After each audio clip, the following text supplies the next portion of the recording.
Dear students, मुद्दा यह है कि सी लॉ की पढ़ाई कैसे करनी है, स्पेशली आप लोगों के लिए, मतलब कि सीएस एग्जीक्यूटिव लेवल के लिए.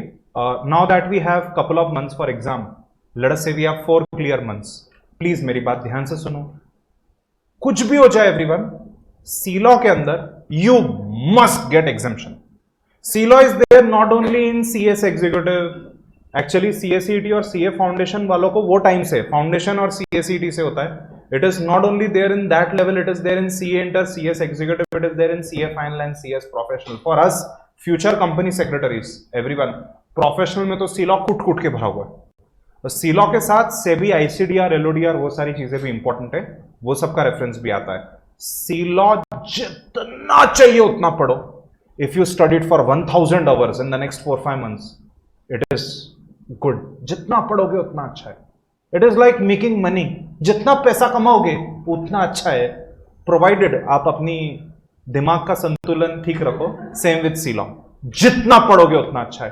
Not only will you use it today in executive, you will use it in professional, you will use it every day for the rest of your life, including us chartered accountant, cost accountants. हम लोग C law daily use करते हैं, daily everyone, daily. I am in the process of getting incorporated a new section at company now. अभी मेरी company का form DPT सब forms भरे. अभी आगे मेरी कंपनी का एनुअल रिटर्न होगा, secretarial annual return. Every day I also use C law everyone, in real life में बता रहा हूं. Not being a practicing CS और not even being a CS, being a CS I use C law. तो everyone, C law जितना पढ़ना है पढ़ो, हर सब्जेक्ट में फेल हो जाओ, सी लॉ में गेट 80-90 मार्क्स. 80-90 की पढ़ाई करके लिखोगे तो कहीं जाके 45 में लेंगे. That is C law. C law का मॉड्यूल अगर आप सीएस एग्जीक्यूटिव देखोगे तो it is the only 1000 page module. Exact मैं 1000 के आगे जा रहा है वो, सही बात बोल रहा हूं कि नहीं? तो एवरीवन, सी लॉ डेली 2-3 घंटा पढ़ना है. और संडे, इंडिपेंडेंस डे, रक्षाबंधन, ऐसे कोई छुट्टी का दिन मिल गया तो 12 घंटा पढ़ लो. सॉरी, 18 आवर्स पढ़ लो. जितना पढ़ोगे उतना कम है. सी लॉ टाइम दो उसको. स्टूडेंट्स, नेक्स्ट मेरे को आप में से किसी ने बोला था sir I am studying section wise. You have to go chapter wise. बोलो कैसे जाना है? Chapter wise. और चैप्टर वाइज आप पहले आइडेंटिफाई करो कि बॉस चैप्टर वाइज कौन से चैप्टर है. तो अगर आप कंपनी लॉ के अंदर if you look at company administration, तो एडमिनिस्ट्रेशन में क्या क्या है कि एमपीज है, उसके बाद में बोर्ड ऑफ डायरेक्टर्स है, उसके बाद में कंपनी मीटिंग्स है. तो ये जो area, yes you are right, CSR etcetera. तो ये जो एरियाज है ना everyone, These are 10 star areas. यहां पे पक्का से बहुत सारे क्वेश्चन आते हैं. प्लस ये सब वापस से प्रोफेशनल में है, वापस से बीकॉम में है. ऑल ऑफ दिस एवरीवन, ये सब कुछ. तो मेरा तो सजेशन है that you start your revision from board of directors. क्या है, व्हाट इज बोर्ड, केएमपीज क्या होते हैं, बोर्ड की कमिटीज क्या होती है, उसमें audit committee, right, the most important audit committee में पूरा एलओडीआर, ऐसा सब पूरा पढ़ाई करो. जब आप सी लॉ पढ़ने के लिए बैठोगे तो क्या सीक्वेंस में पढ़ना है? Go chapter wise. Number 1, study from class notes oblique module. पहले मॉड्यूल की पढ़ाई खत्म करो. मॉड्यूल की पढ़ाई खत्म कैसे करोगे आप? You will make notes for everything. अब जैसे कि एवरीवन, मान लो मैंने यहां पे नोट्स बना दिया, तो आप देख सकते हो यहां पे मैंने सेंटेंस लिखे हैं, but these are teachers notes. तो टीचर नोट नहीं बनाने, स्टूडेंट नोट्स आपको बनाने हैं. कि सबसे पहले मीटिंग का क्या होना चाहिए पर्पस, नंबर 2 एडिक्वेट नोटिस होना चाहिए, नंबर 3 शेयर्ड इफेक्टिवली. मैंने पूरा सेंटेंस कॉपी किया एवरीवन, आपको वो नहीं करना, आपको एकदम शॉर्ट में लिखना है कि भाई डायरेक्टर को नोटिस कैसा जाना चाहिए. Number 1 hand delivery, number 2 post, number 3 electronic means. Electronic means को you can write E capital hyphen means, मतलब ईमेल एक्सेट्रा. आया ना समझ में एवरीवन? थोड़ा उसको शॉर्ट में आपको लिखना है, सेक्रेटरियल स्टैंडर्ड के हिसाब से, सेक्शन के हिसाब से. इस तरीके से आप नोट्स बनाओगे. नोट्स बनाने के बाद you will open suggested RTP. मैंने आपको सी लॉ की 2 बुक दी है, question answer book, not 1, 2 I have given you. तो वो बुक में आपको क्या करना है, जैसे अपना एक टॉपिक हो गया, क्या हो गया, डायरेक्टर्स हो गया, तो डायरेक्टर का हर क्वेश्चन आप पढ़ के लोगे. इसको बहुत टाइम लगेगा, बहुत टाइम लगेगा. आपको चैप्टर पढ़ने को 4 दिन लगे तो क्वेश्चन आंसर पढ़ने में 5-6 डेज लग सकते हैं. उसको टाइम दो और बाकी का टाइम लाइफ में कम कर दो चीजों में. ठीक है, खाना छोड़ दो, सोना छोड़ दो, क्लास के बाहर रुके हो, रुके रुके सी लॉ का बुक कैरी करो. I am not kidding everyone. You fold that book and you carry it and you keep on studying. इतना मोटा सर आपने नोट्स दिए इतने मोटे, उसको 3 पार्ट में डिवाइड करो. उसको आज स्पेल बेंडिंग चेंज करके लाओ. घर पे बैठो, स्टेपलर करो उसको, स्टेपलर सेट्स बनाओ 15-15 पेज के, and carry those notes everyday. और किधर रुके रुके उसको पढ़ लो, ब्रेक में उसको पढ़ लो। अच्छा अभी देखो एवरीवन, ये क्वेश्चन आया था, इंडिपेंडेंट डायरेक्टर मीटिंग में प्रेजेंट नहीं थे, ऑल्सो जो रेजोल्यूशन है कैसे पास करनी है। मेरा आंसर सिंपल है, सबसे पहले सेक्शन कोट करूंगा, सेक्शन 173। सेक्शन 173 बोलता है एटलीस्ट वन इंडिपेंडेंट डायरेक्टर होता है even though notice is shorter notice, right everyone.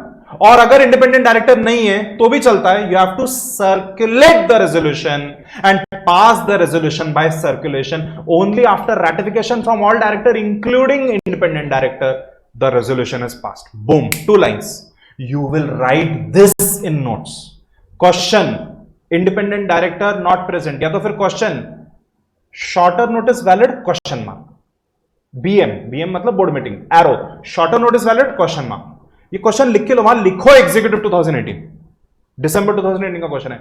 उसके बाद में नीचे एवरीवन लिखो मिनिमम 1 आईडी मतलब independent director, we know the short form, must be present, if not present then you can pass the resolution by circulation. Come on, that's it everyone, खत्म। Section उधर लिखो 173, ये each and every question answer, I think question answer book is almost 1000 pages, almost एक एक लिखना पड़ेगा। अरे but sir इसको तो 200 घंटे लग रहे हैं। Welcome to company secretary course और वेलकम टू CA/CMA कोर्स। आया क्या समझ में एवरीवन? वो लिख के लेना पड़ेगा। At least this you do in 60% chapters, remaining 40% chapters you can just note important points.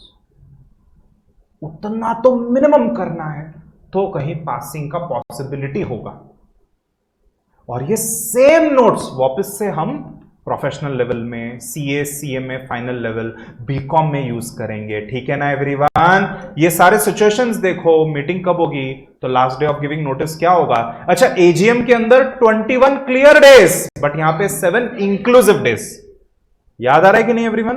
बहुत माइन्यूट डिटेल्स एवरीवन, वो हिसाब से आपको पढ़ाई करना है। और ये जो मैंने मेगा चार्ट बनाए हैं इसको अपने तरीके से बनाओ, अपने तरीके से नोट्स बनाओ, अपने हैंड के थ्रू नोट्स बनाओ everyone and note down everything. अब ये जो सीलॉ के मेगा चार्ट्स थे, how many mega charts everyone? I think it was more than 150 mega charts मैंने आपको दिए, बट आपके पास 200-300 मेगा चार्ट होने चाहिए। Not everything I have written here, but everyone look at this, AGM के सारे प्रोविजंस यहां पे फिट हो गए। मैंने उसको हैंड राइट किया, सही बात है कि नहीं एवरीवन? ऑर्डिनरी बिजनेस क्या है, स्पेशल बिजनेस क्या होता है? ऑर्डिनरी बिजनेस 4 आइटम होते हैं और वो 4 आइटम के अलावा बाकी सब स्पेशल बिजनेस होते हैं, सेक्शन 102। ये सब लिख के लेना है। अच्छा इसके बाद में I hope you remember there has to be a cross referencing table of all the sections. Section सारी और सारे कोर्ट केसेस का एक टेबल होना चाहिए, उसमें कोर्ट केसेस का फॉर्मेट बनाना है। सबसे पहले लिखना है कौन सी पार्टी वर्सेस कौन सी पार्टी, उसके बाद में कोर्ट लिखना है, क्या था, ट्राइब्यूनल था या एपेलेट ट्राइब्यूनल था या ऑनरेबल सुप्रीम कोर्ट था या हाई कोर्ट था। फिर उसके बाद में आप 2 लाइन में कोर्ट का डिक्री या कोर्ट का क्या जजमेंट है वो आप लिख के लोगे। सही बात है कि नहीं एवरीवन? ओन नोट से पढ़ाई करनी, own note should be updated. Did you see me in the mega chart today? आज हमने जो मेगा चार्ट बनाया एवरीवन सिक्योरिटी लॉ का, मैंने आपके सामने उसमें अपडेशंस किए कि नहीं? Did I not make updations in the mega chart? Yes or no everyone? ऐसे हर दिन अपने नोट्स को आप इंप्रूव करो, हर दिन आप अपने नोट्स में लिखो। आप भी देख सकते हो यहाँ पे मैंने नोट्स में सब्सिक्वेंट इंप्रूवमेंट किया हुआ है। मैंने जहां पे भी हैंड राइट किया या जहां पे भी उसको हाईलाइट किया है, subsequent improvement I have done. Section 99 बार बार पूछी जा रही थी तो सेक्शन 99 में यहाँ पे ऐड कर दी। ऐसा क्वेश्चन आंसर और मॉड्यूल के कॉम्बिनेशन में चैप्टर वाइज जाओ everyone, go chapter wise. Is this okay? And then everyone revise. CLAW is something that you must study daily. So couple of things everyone. Number 1, सुबह उठो 4 बजे और theory पढ़ो module class note से, and then उसके बाद में उसके क्वेश्चन आंसर खत्म करो। ऐसा कंप्लीट पढ़ाई खत्म करना है, ठीक है एवरीवन? उसके अलावा नोट्स में एडिशंस करते जाओ। एक ही सेट ऑफ नोट्स होगा जो क्लास में हमने 80% बनाया, बाकी 20% घर पे बनाओ, right everyone? Go chapter wise and keep on revising it. Now before exam, before 1 month before exam, जैसी दिवाली खत्म होगी हमारी घंटी बजेगी, क्योंकि 1 महीने के अंदर हमारा एग्जाम होगा। So during that time what you will do, you will study from all the handwritten notes and you will study each and every exam question answer जो बच गया है, और रैंडमली सब पढ़ोगे क्योंकि कुछ मिस हो जाएगा ना, सब कुछ चैप्टर वाइज तो नहीं है, तो सारे क्वेश्चन सीक्वेंस में आपको पढ़ने। You can not go chapter wise, you have to go sequence wise. I hope this is absolutely fine. इस तरीके से सीलॉ पढ़ो। मैं फिर से रिपीट करता हूं, 1000 आवर्स भी सीलॉ पढ़ा तो भी कम है। कितना भी पढ़ोगे कम है। तो जो कर रहे हो पक्का करो, उसे पास जरूर हो जाओगे। 100% you will not be able to make all the notes, but जितने बनाओगे 80% इंपॉर्टेंट एरिया के बना दो तो 60 मार्क्स तो आ जाएंगे। अगली बार सेला नहीं देना पड़ेगा, उतना तो करो। ठीक है ना everyone? This is the most important subject, this is our bread and butter, C law for any professional, CA, CS, CMA, lawyer, C law is bread and butter. Okay, ये ठीक से अपने को पढ़ना है। इसके अलावा students, you go to my YouTube channel and you just put how to study C law 30 day before exam, 1 day before exam, 5 month before exam, you will find those YouTube videos जिसमें मैंने आधा घंटा ज्ञानबाजी दी है कि ऐसे exactly पढ़ना है। वो भी एक बार आप देख लो, सी लॉ के बारे में यूट्यूब चैनल में डाला है सब, उसका फायदा उठाओ ना। नहीं